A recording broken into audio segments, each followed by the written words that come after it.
Hello everybody, welcome back at last to the Border Corner.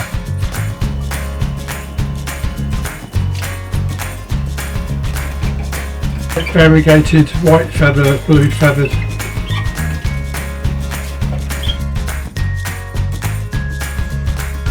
It's been quite some time since I posted a new video. I think actually it was back in July, and there's been quite a lot going on over those last couple of months. Not least, last weekend it was the Scottish National Bird Club Bird Show in Bowness, just outside of Edinburgh, and I was absolutely over the moon to win Best Novice with this yellow 3 parts dark unflighted cock from this year, and Best Opposite Sex with this white variegated buff hen. I just really still buzzing from it. It's the first time I've ever got Best in Show. I got some feedback from the judge saying that both birds, even though it was a small field, both birds were worthy winners. And from because of that, I'm well chuffed. So, but I just thought I'd post a video up today, just to sort of say exactly what's been going on in the bird room and why I've been away for a while. So, let's get into that now.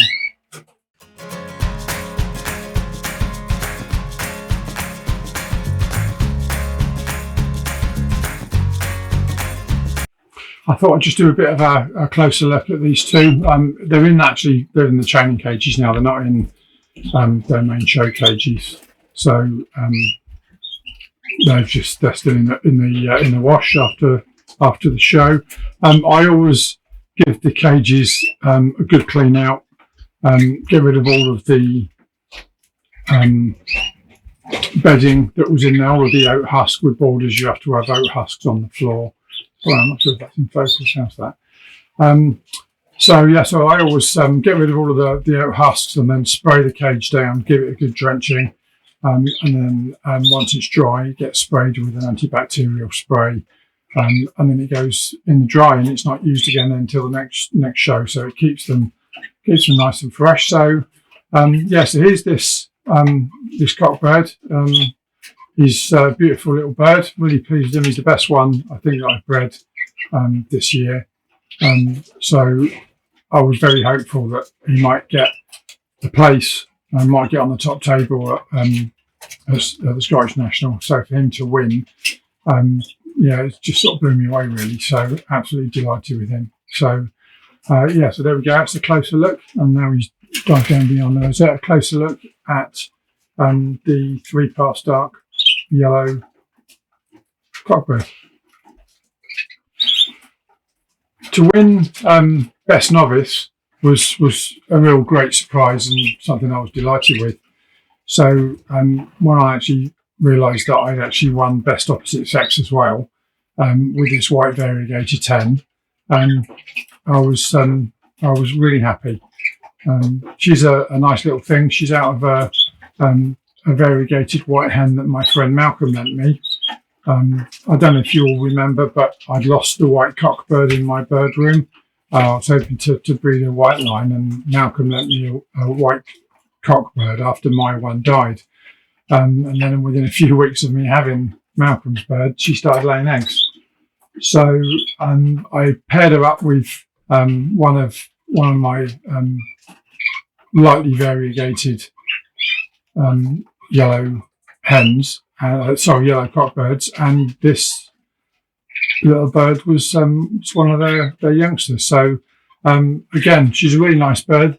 They've all got things that I need to improve on them, but it's she's a nice bird, and she'll definitely be part of my breeding line for next year.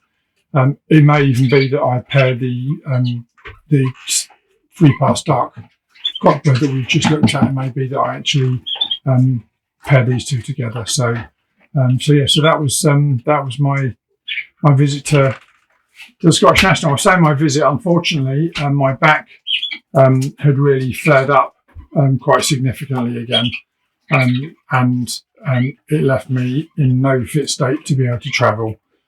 So luckily for me, good friends Malcolm and George, they said they'd take my birds for me, and they entered the birds in for me. So I was still able to get the birds in the show, even though I wasn't able to attend. So definitely next year, that's on my list. So these two birds that you can see behind me, these are both nest mates to the white variegated hen that we looked at just now. So hopefully, particularly this one, which I also think is a hen, shows a nice bit of promise. So hopefully she'll continue improving, and I'll be getting her in some shows as well. So just quick summary. As you all know, I have fairly significant issues with my back, which leaves me sometimes able to do absolutely nothing, and it's knocked out a few things in the past when I've missed video weeks and so on. I had a wedding to go to in July down in Kent. One of my son's university friends invited us to go to their wedding, which was a fantastic couple of days away. But the journey down there and back took me the best part of 6 weeks to recover from. And it's something that was a lot more significant than I was anticipating. And then by the time I'd started to feel better after the wedding trip, it was my son's wedding in the middle of September. Lewis and Miriam got married. So we had a really fantastic weekend with them. And I was chewing painkillers like Smarties. So I managed to get through most of the day. I spent most of it in my wheelchair. But luckily, I did manage to get through the day and have a really fantastic time with them all, with my family and Miriam's family as well. It was really good. So, and now, middle of October, I'm just starting to feel I'm finding my feet again. So, obviously, disappointment of not being able to go to the Scottish National last week, but I'm better again today, like 4 or 5 days later. So, hopefully, I'm on the mend. And we'll start getting a few more videos out. It's a bit unfortunate in lots of ways because there's not quite so much to talk about this time of year, is there? So, but I'll see if I can get some content going again. So anyway, enough of the boring stuff.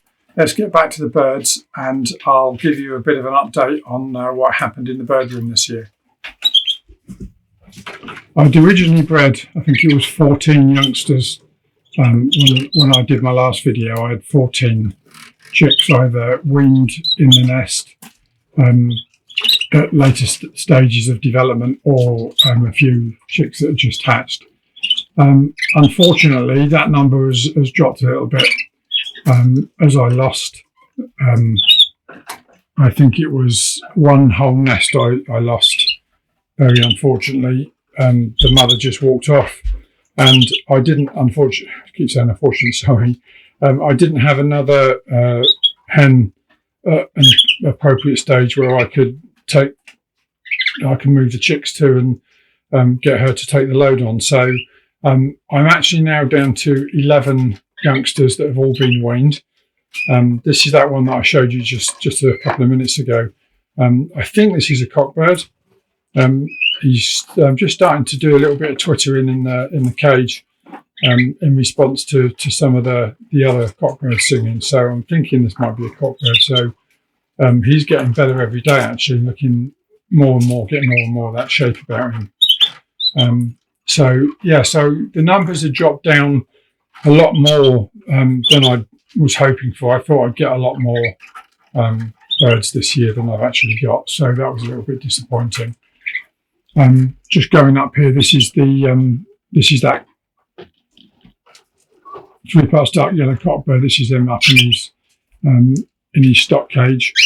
So it won't be long now, and I'll be getting these. I'm having a bit of a change around in the shed, so hopefully it won't be too much longer, and I'll be able to get these guys out and get them in bigger cages.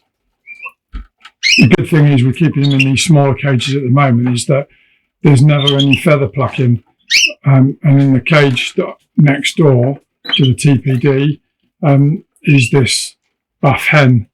And it actually bore out a good reason for separating the birds, because one of the chicks, this was a nest of 3, Unfortunately, I lost one of them in the molt, and this hen had chosen to feather peck him quite significantly. So I lost him anyway, but it showed to me why it's a good idea. You have to keep a real close eye on your show birds to make sure that you don't get any of that going on. So very quickly, I'm just going to show you the birds that I've got from the rounds this year. So we've got a clear white hen. There's not a lot of type about this bird at all, so I might take her to a show just so that I can boost the numbers that I take myself. But unless she changes significantly, she's not going to win anything. She hasn't got a lot of type about her. Every so often, she just takes on a stance where I think there might be something there, but generally not too much. This is the buff hen that we were just talking about, and then there's the 3 parts dark cock. In this cage, this is another cock bird. This is, I think, a 3 parts dark as well. A little bit on the small side. Every so often he takes on the stance and shows the model in himself up quite nicely, but he doesn't do it often enough, unfortunately. And I think he's perhaps a little on the small side, but he's still added to my numbers. So, and this one in the top, we've nicknamed this bird Spud. I don't quite know why. This was the last chick to hatch and get weaned. It's growing on nicely. It's got some nice roundness about it. Still got a long way to go really with this one. It's still very young. As I say, the youngest bird in the shed. So we'll just see what happens with that one, and then drop down to this cage.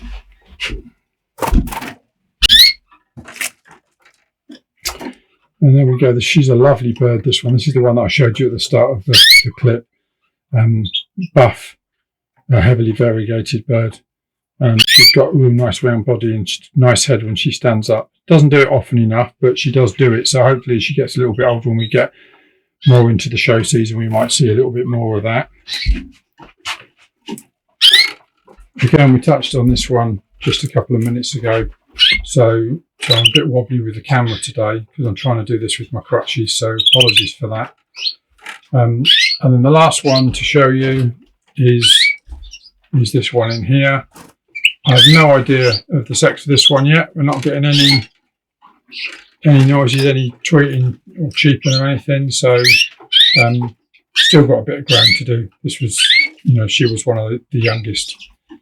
And then the last one, back to the variegated white hen again that we saw earlier.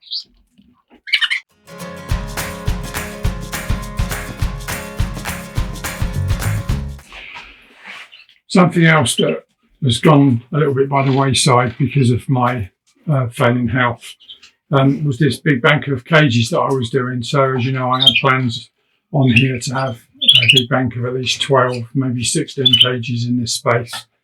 I just haven't been able to spend the time. Elliot's back at university, and he did lots of sawing for me and got the carcass in place for this bank. I've just not been able to get at it, continue and get it finished. So I'm not likely to be able to do that for some time, I don't think. So rather than disrupting any potential breeding next year, I bought some wire cages. So I've bought 10 of these wire cages that are collapsible. So what I'll probably do is get 9 of them in this space, and I'll just leave those, and they're virtually, as you can see, they're virtually the perfect width anyway. So all I've got to do is move the shelf a little bit and then put another shelf in, and that'll be a job done. So they'll probably stay like this for next year. I could, if I chose to use them as the breeding cages, I can comfortably get potentially 9 hens in that bank. So that might be quite good to have all of my nesting hens up that one end. And then obviously one of the lessons that I learned was keeping the cocks so they can't see the hens. So I need to be careful that I don't place the cocks in a part of the bird room where they can get a full sight of the hens and potentially think they've paired up, which is, as you know, what happened to me this last year just gone. So I'll give all that some thought. It may be that I'll just use them as weaning cages, but certainly in the short term, what I'll do is once I've got all 9 in, I'll take out the dividers, and that will effectively give me 3 more big flight cages. So I can get the cocks in those and give them lots of extra space for the next sort of 4 months or so as they start going through November, the rest of October, November, December, then into January and February as they start moving towards breeding again for next year. They'll have plenty of room to get themselves fit. So that's the plan for them.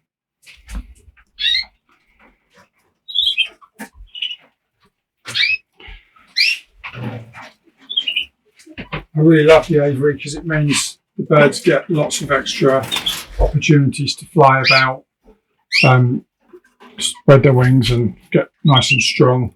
It's quite interesting actually when the birds first go into the aviary, they're not actually very fit, and they spend most of the time that they're in there. They spend that time on the floor, just sitting on the floor, and it's evident that it's because they don't have the strength. Where they've been breeding and they haven't been flying, they just don't have the strength to fly around. So I have to put food and water on the aviary floor, and then it's really good to watch. You get a big pile of feathers on the aviary floor, and then gradually one bird will appear a bit higher up, and then another, and then another, and that's as they're getting stronger and they're finishing their molt. They've molted out their flight feathers. They're getting stronger generally as birds. And once that happens, they then start flying up in the top parts of the aviary. So I'm really glad that I've got this. It's a great addition. Really recommend, if you've got space in your bird room, I'd really recommend to try and get a small aviary like this in. Just wanted to mention again today was I talked about the competition that I was running if we got to over 500 subscribers. Absolutely delighted to say that we've done that. 526, I think it is, what we've actually got now. So I'm really, really pleased with those numbers. So thank you ever so much to everybody who subscribed to the channel and likes and watches the videos every week. So I say every week, I haven't done any for a while, but yeah, so really massive thanks to all of you. And the winner is Gary Wilson. So my 500th subscriber competition is a voucher to spend at Direct Bird Products, which is really, really good of Shane, from Shane Evans from Direct Bird Products to have donated that prize. You can get loads of stuff for your birds from Shane. I've bought a lot of food. I've bought my show bags from Shane that I take the birds to the shows in. So whatever you keep, whether it's British, whether it's Canaries, whatever it is, have a look at Shane. He's the man to help you out. We'll do another video again in a couple of weeks or so, and then I'll also do another competition when we get to 1,000 subscribers. We'll have another prize. So everybody in the UK, I can only do this to the UK because I can obviously Shane is UK based, so unfortunately the competition isn't open to anybody from abroad. But anybody in the UK, please get in touch. Anybody in the UK, please subscribe, and you could be like Gary and you could be getting a voucher to spend at Direct Bird Products. So in the meantime, thanks again everyone, and keep on birding. I'm sorry that I said earlier, sorry that I haven't been around doing them for a while. Hopefully you understand why that is. It's been amazing the number of messages that I've had on Facebook and Messenger, all the other social media outlets out there, all messaging, getting in touch, asking me if I'm okay, because I haven't been on, and lots of folk worried that I'm not going to do any more videos. So I'm just apologise again for that. We're back now. I'm going to try and do a video a bit more frequently. I don't know if I'll be doing them every week at this time of year, obviously, because there's not quite as much to say. So I'll just do the usual, and if I've got something to say, I'll do a video. But anyway, in the meantime, thanks very much for watching. Thanks for your continued support. Be good if you can like and subscribe as usual. I hope you don't mind me asking that. And we'll see you in the next one.